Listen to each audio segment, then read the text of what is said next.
Viewer discretion is advised.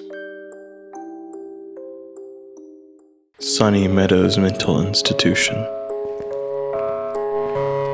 Hell on earth, rooms of gore, bathtubs of watered down blood, insane experiments, a body still cold left in the morgue. All of this is thankfully digital, a falsehood that we choose to believe.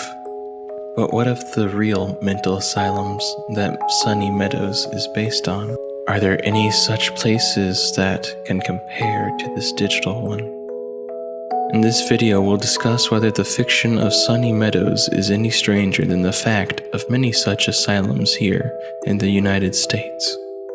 So join me as we investigate the real Sunny Meadows. Mental health facilities in America predate the founding of the United States. The earliest one I could find was in Philadelphia, where the Pennsylvania Hospital opened with rooms in the basement for mentally ill patients. These rooms were special for the inclusion of shackles on the wall. Needless to say that these places weren't the most humane for those with mental conditions.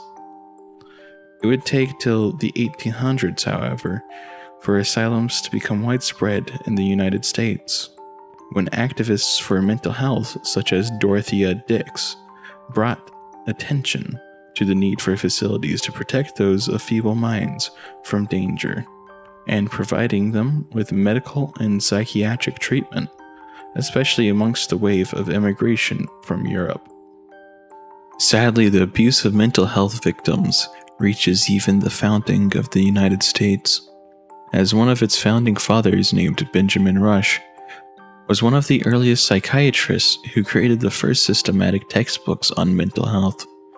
He was also the inventor of a tranquilizer chair, a chair designed to restrict a patient to it with a box going over the patient's head, blinding them. He also believed in the use of bleeding to treat mental illness, as well as the use of hot and cold baths in therapy, a practice which persisted well into the 20th century as a form of shock therapy. These practices, however, seem to be on the lesser end of what psychiatric hospitals would perform in terms of abuse. Of course, if we're to discuss abusive practices of the time, none would be more appropriate than the lobotomy. Lobotomies were invented in 1935 and popularized soon thereafter as a treatment for a great many psychological ailments. It involved using an ice pick-like instrument to cut a part of the brain which is connected to the prefrontal cortex and thalamus. At first, the common practice was to drill through the skull to do this, but later, doctors would insert a pick through the eye socket to then break through a thin layer of bone to poke at the brain directly. This method proved less destructive to the skull, but unfortunately was extremely likely to kill the patient. Lobotomies were extremely controversial and even banned in the Soviet Union in 1950, which was the year after the inventor of the lobotomy, Dr. Igor Smoneez, won the Nobel Prize for Medicine. The practice, however, fell out of favor as medicines were produced to address many of the common issues that lobotomies were supposed to solve. The practice is essentially dead, the last of which being performed by Dr. Walter Freeman in 1967. Walter Freeman was a major advocate of the lobotomy, even developing the second technique for it, and who was able to perform this technique sometimes in less than 10 minutes. But it does have a successor in the form of the anterior capsulotomy, a procedure that essentially tries to do the same thing. It's used as a last resort for patients of OCD who've tried multiple drugs and therapies, while also scoring high on the spectrum of OCD. Electric shock therapy is one of the more common themes when discussing historic abuse of patients. In essence, since it's just electrocuting the patient in a very controlled manner, is seen as very easily abused, which it probably was in the same way that lobotomies were performed without informed consent, but the major difference being that it's still performed to this day. Electroconvulsive therapy or ECT, is now a procedure that we understand to induce a seizure to treat certain mental disorders, and is treated as a very safe, especially for pregnant women. However, back in the 1940s and 50s, it was given without any supportive medicine and would result in a full-scale convulsion and instant unconsciousness whilst the patient was restrained in a chair. Perhaps one of the most inhumane things to be performed at asylums were the forced sterilization programs, or in other words, eugenics programs. The eugenics movement started in the early 20th century and had countries from the United States to Japan and World War II era Germany enacting eugenics policies to prevent the spread of ailments of the mind and body into the general population. This took form in asylums where patients, likely unknowingly or being battered into submission, would be taken to be forcefully sterilized. Ultimately, there's a lot of approved practices that I could talk about being used in these old asylums, but most would pale in comparison to the unsanctioned events that would happen in the asylums. As a sort of open secret at these facilities, patients, as previously mentioned, would be forced into surgery without any sort of understanding or consent for one. But what would also often happen is the staff would oftentimes abuse their power over patients, physically beating them or straining them for unnecessary amounts of time, and even performing abusive sexual acts on the patients. What makes all of this worse is that a lot of patients in these asylums were put there for minor or retaliatory reasons. For instance, women that speak out against their husbands would sometimes be institutionalized, as women were generalized as docile caretakers rather than the humans they were.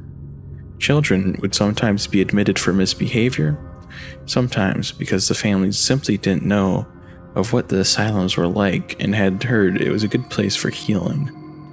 Other reasons that led up to someone being admitted to an asylum include gunshot wounds, falling from a horse, and desertion by husband. Sunny Meadows even has framed posters listing some of these reasons, like this around it, illustrating the research that was done by the developers.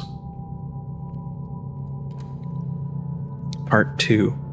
Asylum. At one point in the 1950s, more than 500,000 Americans were still confined in state asylums, many of whom would be there for life. For reference, today the number sits at around 37,000. Asylums, however, were a large part in what has driven knowledge of psychiatry to where it is.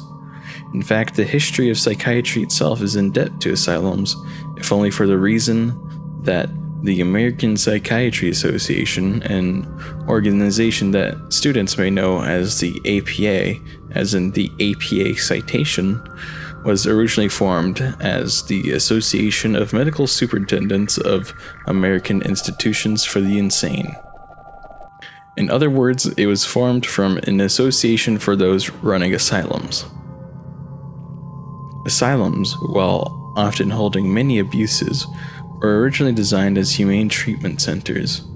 Remember that while we're still talking about these horrific asylums, that the word originally referred to asylum as in a retreat or sanctuary, a safe place for those with mental disabilities that would ostracize them from the general population. Dr. Thomas Kirkbride would even design asylums that were designed to allow fresh air and light through their windows by utilizing long wing-like staggered hallways, which we can see somewhat reflected in the design of Sunny Meadows, where the patients' hallways are long, straight, and opposed from the center. A majority of asylums that I've come across had a history of overcrowding and overservicing. In some cases, the capacity of these facilities exceeded anywhere from 6 to 10 times that of which they were designed for. This quickly escalated poor conditions in the asylum to that of being extremely inhumane. Furthermore, these asylums would be treated as overflow facilities of sorts for prisons, and would house prisoners as well as the mentally unwell. This is perhaps in part due to the historic treatment of retarded persons being akin to that of a criminal, often being put in prison with them. Ironically, perhaps being only treated as a prisoner would have been a better fate for many. One of the asylums that were overcrowded and understaffed would be the infamous Pennhurst Asylum. Originally named the Eastern State Institution for the Feeble-Minded and Epileptic, Pennhurst was a multi-building structure that included dorms, dining areas, cottages, administration buildings, and school buildings. The campus was massive and functioned as both an asylum and a school for those in the industry. Pennhurst was so large and remote that they even had their own railway to bring necessary supplies such as coal and wood to them. One part of Pennhurst may actually be directly referenced in Sunny Meadows, as atop the building is a bell tower-like structure atop the entrance, which are on many of the Pennhurst buildings, though admittedly they're not the closest in appearance. One thing that may interest you, however, is that many patients of Pennhurst, including children, had their teeth removed. This was because many of these patients would have biting tendencies that could hurt or shatter their own teeth, or sometimes even harm others by biting them. And so teeth were removed to prevent further harm. This may explain why in Sunny Meadows, one of the offices has a tray of teeth sitting there, though it's no less disturbing. Death was a very common fact of many asylums and sanatoriums. Some, like Waverly Hills Sanatorium, in fact, even had their own morgues, just like Sunny Meadows, though that was typically a job left to hospital facilities associated with the asylum, and not part of the asylums themselves. In the case of Waverly Hills, they built a morgue and a tunnel system to secretly transport bodies to not disturb the other patients, who were all victims of tuberculosis. On the opposite side of the spectrum is Danvers Lunatic Asylum. Built in what was once the town of Salem, there was such a severe staffing shortage that corpses at Danvers would be rotting long before they were discovered.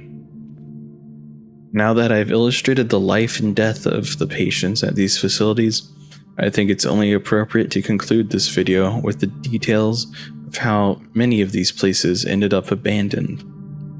In the 1970s and 80s, there was a series of exposures of how many asylums were treating their patients. This led to a movement against these facilities, ultimately leading to the closure and demolition of many. By the 90s, a majority were closed, though some stay open to this day, hopefully being managed in an entirely different way. Some places, such as Pennhurst, have been repurposed. In the case of Pennhurst, specifically, it's now one part veterans home, another part spooky attraction with tours for ghost hunters, the latter of which is used to generate money to help keep some parts of Pennhurst together for historic purposes, and projects such as turning the superintendent's residence into a museum. I may in the future make a follow-up where I focus on stories related to how specific spirits are believed to haunt some of these asylums. But for now, I think I've discussed a lot of gruesome details, and so I'll leave it off here. It took me a lot of time researching, which was a lot more draining and difficult than I expected. So if you'd please hit the like button, I'd very much appreciate it. If you have any comments, please leave them down below. And if you want more content like this, please hit the subscribe button. YouTube does allow me to see what videos get me subscribers, so it'll really encourage me to make more. If you're looking for some more spooky lore, I did a series a few months ago covering all the ghosts in Phasmophobia, including a brief background on their lore. So if that interests you, the playlist is on your screen now. Anyhow, thanks for watching and peace.